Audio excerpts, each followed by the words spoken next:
एक मोठी जबाबदारी सत्ताधाऱ्यांवर अंकुश ठेवण्याची विरोधी पक्ष नेता म्हणून विरोधी पक्षावर असते. विरोधी पक्ष नेता हा एका पक्षाचा नसतो. विरोधी पक्ष नेता हा सर्व पक्षीयांचा. आणि अनेक वर्ष ठाणेकर पाण्याच्या नावाने मुंबईत आहेत. ठाण्याच्या आजूबाजूला जवळजवळ नाही म्हणायला गेलं तरी 32,000 करोड रुपयाची कामं चालू आहेत. पण त्या 32,000 करोड रुपयाचा 32 रुपयाचा फायदा ठाणेकरांना होणार आहे का? आम्ही वॉटर गटर मीटर, नाल्याची काय परिस्थिती आहे, साफसफाईची काय परिस्थिती आहे, आणि पाण्याचं तर वारंवार बोलून सुद्धा काही सुधार व्हायला तयारच नाही.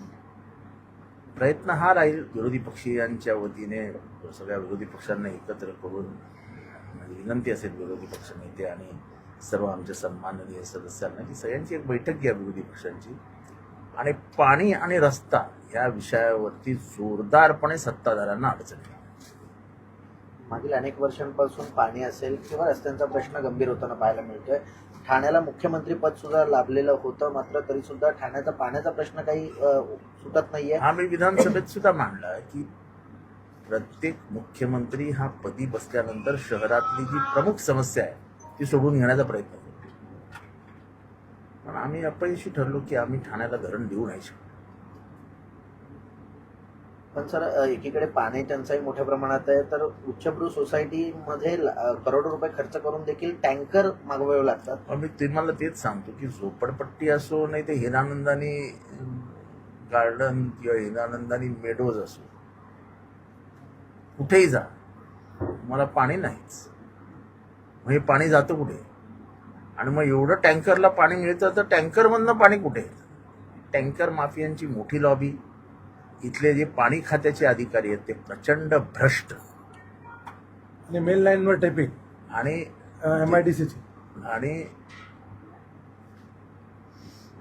कितीतरी लक्ष दक्ष पाणी लिटर पाणी हे अवैध पद्धतीने चोरून घेतलं जातं. ते चोऱ्याही पकडून दिल्या आहेत, त्यांच्यावरती कारवाई पण केली जाते. जर लोकांना भीतीच नाही उरली तर उद्या मेनलाईन मधनं पाणी घरी घेऊन जातील. भीतीच उरलेली नाही. माझी स्वतःची पत्र आहेत, मी स्वतः पत्र दिली आहेत आणि मी तर सांगितलेली की पाणी चोरी आणि टॅपिंग हे इतर कुठल्याही कायद्यात आणण्यापेक्षा त्यांच्यावर 420 आणि चिटिंगचा आणि चोरीचा दोन्ही गुन्हे दाखल करा. बसू द्या 1-1 महिना जेलमध्ये, मग बरोबर सुधारतील. भीतीच नाही कायद्याची. अर्ध्या तासात जामीन मिळतो. मग पाणी चोरी करा आणि ते बिल्डिंग बांधा. कायद्याचा डाकच नाहीये. अनधिकृत बांधकामांबद्दल आपण एवढं बोलत असतो, लावा ना मकोका. ऑर्गनाइज्ड क्राईम आहे तो. शहराचं नुकसान करतात, शहराचं विद्रुपीकरण करतात, प्लॅन पास करत नाहीत, प्लॅनवरती खोट्या सह्या करतात. सगळं करत असताना तो कुठल्या तरी कायद्याचा आधार घेत आपल्या मजुराला आरोपी बनवतो. मालक राहिला लांब. तो मालक आहे त्याच्यावरती गुन्हा दाखल करा ना.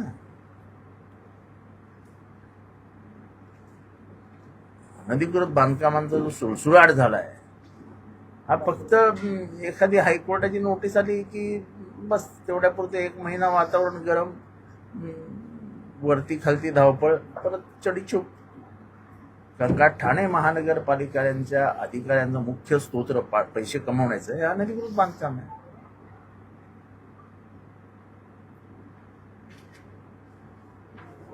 कळवा, मुंब्रा, दिवा आणि घोडबंदरसाठी संघर्ष करावा लागतो. का वाटतं येणाऱ्या काळात अनेक समित्या स्थापन केलेल्या, मात्र अनेक विषय मांडले देखील पट्टांचे विषय ते घेतले गेले, अनेक विषय महासभेमध्ये घेतले गेले नाहीत. सुधीर भगत असेल, शानू पटण असेल, लक्षवेधी सूचना देखील डावळण्यात आलंय. त्यामुळे कुठेतरी येणाऱ्या काळात हे विषय मार्गी लागतील. पहिली महासभा होती ठीक आहे, जरा दुर्लक्ष करूया.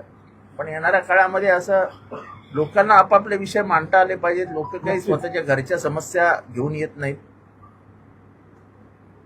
ते शहराच्या समस्या मांडत असतात. आणि हे सगळे ज्येष्ठ नगरसेवक आहेत. सुधीर भगत हा खूप ज्येष्ठ नगरसेवक आहे. यासिन कुरेशी हा खूप ज्येष्ठ नगरसेवक आहे. त्याच्या खालोखाल शानू आहे. पण जर सुधीर भगत बोलत असेल तर याचा अर्थ सुधीर भगत हा 2002 बॅचचा नगरसेवक आहे. म्हणजे आज जवळजवळ 25 वर्ष झाली त्याला ठाणे महानगरपालिकेत. त्याचं महत्व हे टिकलंच पाहिजे. हे महायुतीचा या ठिकाणी झेंडा रोवलेला आहे. मात्र झेंडा रोवलाय. झेंडा कोणाच्या हातात आणि दांडका कोणाच्या हातात पहिल्या महासभेत बघितलं ना. पहिल्या महासभातला तमाशा बघितलात ना. सर, अर्थसंकल्पीय अधिवेशन सुरू आहे, मात्र ठाणे महापालिकेच्या तिजोरीत खडखडाट असलेला पाहायला मिळतोय. त्यामुळे येत्या काळामध्ये ठाणेकरांचे हे जे काही प्रश्न कर वसूल करायला सुरुवात झाली. असं आहे, पैसे कशावर खर्च झाले हीच लक्ष दिली होती. हे जरा उघडपणा एक व्हाईट पेपर काढा ना की ठाणे 3,000 महानगरपालिकेत कोटी पैसे कशावर खर्च झाले. SMC ही कंपनी काय ठाणे महानगरपालिकेची जावई आहे काय? बघा ना, आज रंगरंगोटी SMC, त्या याला पेंटिंग SMC, त्याला पेंटिंग SMC, करोडो रुपयाची बिलं. SMC ची चौकशी लावा ना चौकशी.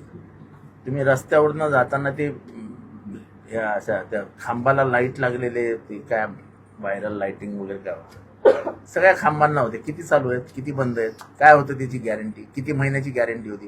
म्हणजे 15-15 दिवसासाठी लाईटिंग करायचं आणि त्याची बिलं काढत राहायची का?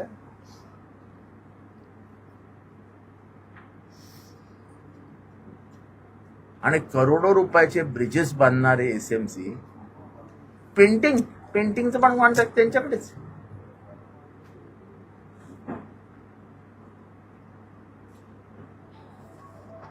येणाऱ्या काळात नवीन महापालिका उभारली जाणार आहे. रेमंड या गोष्टीवरती काय वाटतं, येणाऱ्या काळात महानगरपालिकेचं धक्का होणार का? अरे महानगरपालिका बांधा, ती 50 मजली बांधा, काय हरकत नाही. पण सुविधा काय आहेत त्या बघा ना. ठाणे शहराला कुठल्या सुविधांची गरज आहे, कुठल्या सुविधांची गरज आहे ते आधी बघा ना. ते प्राथम्याने ते प्रश्न न सोडवता उगाच काहीतरी मोठा गाजावाजा करायचा आणि मोठी बिल्डिंग बांधायची, काय अर्थ नाही. आणि तिथे महानगरपालिका बांधत असताना तुम्ही रिझर्वेशन्स कसे चेंज केले, काय चेंज केले, हे रेमंडच्या लोकांना विचारा. लोकांच्या रेमंडच्या लोकांना, म्हणजे जे त्या परिसरामध्ये राहायला आलेत त्यांना ते आवडलंय का? गार्डनचं रिझर्वेशन बदललं, याचं रिझर्वेशन बदललं, त्याचं रिझर्वेशन बदललं, कसं चालेल?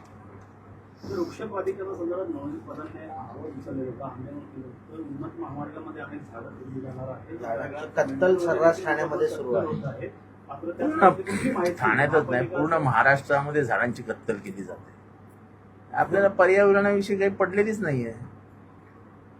त्या संदर्भात एकच गोष्ट सांगतो. आम्ही गुरुवारी जेव्हा DMC साहेबांना भेटलो होतो, त्यांनी सांगितलं होतं की एकत्र आपण पाहणी करू. पण आज त्यांनी आम्हाला पत्र दिलंय की खालच्या 2 अधिकाऱ्यांना पाहणी करून आम्हाला उत्तर द्यायला त्यांनी सांगितलं. म्हणजे जे आपल्याला सांगितलं होतं की एकत्र पाहणी करू, त्याच्यातनंही त्यांनी बगल मारलेलं आहे. पण आमचं लक्ष आहे त्याच्यात. सर, शानू पठाण यांच्यावरती मुंबऱ्यामध्ये गुन्हा दाखल करण्यात आलेला आहे. असं आहे की अख्खी BJP एकाच कारणासाठी मुंबऱ्यात येऊन बसली. अख्खी BJP, गुन्हा दाखल झाला नाही. आणि शानू पठाणच्या एका अशा वाक्यावर की ज्या वाक्याचा संदर्भच लागत नाही, अशा संदर्भहीन वाक्यावरती पोलीस गुन्हा दाखल करतात. पोलिसांचं नेमकं काय, म्हणजे पोलिसांना नेमकं काय करायचंय? म्हणजे काय, कोणाच्या इशाऱ्यावरनं हे चालू? आणि असे गुन्हे बिन्हे टाकून काय, असे मुस्लिम आरक्षण रद्द झालं, सर्वात पहिला आवाज मुंबऱ्यामध्ये उचलला गेला. मग तो शमीम खान असो, ते शानू पठाण असो, तो सुधीर असो, यासीन असो, या सगळ्यांनी मिळून आवाज उचलला.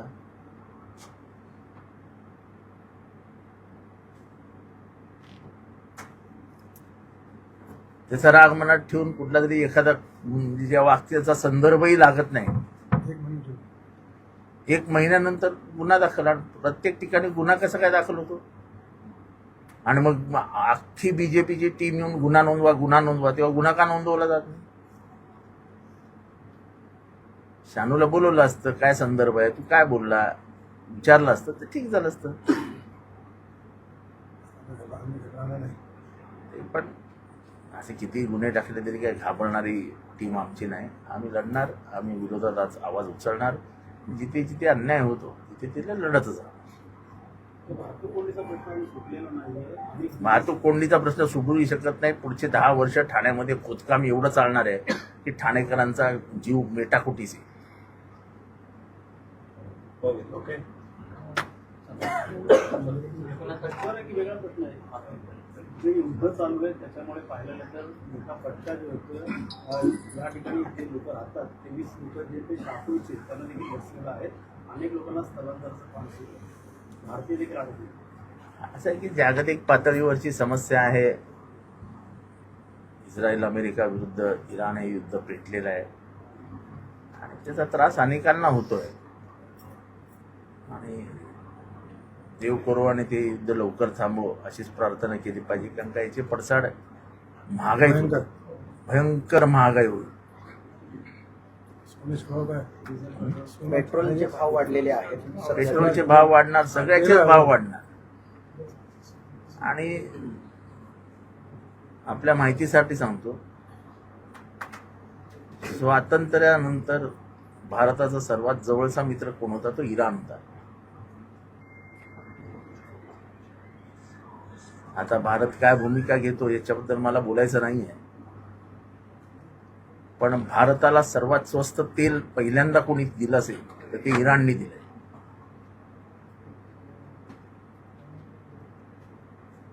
मुंब्रा आणि जम्मू काश्मीर देखील आता इस्रायलच्या विरोधात उतरले. पण मुंबऱ्यामध्ये आंदोलन करण्यात आले.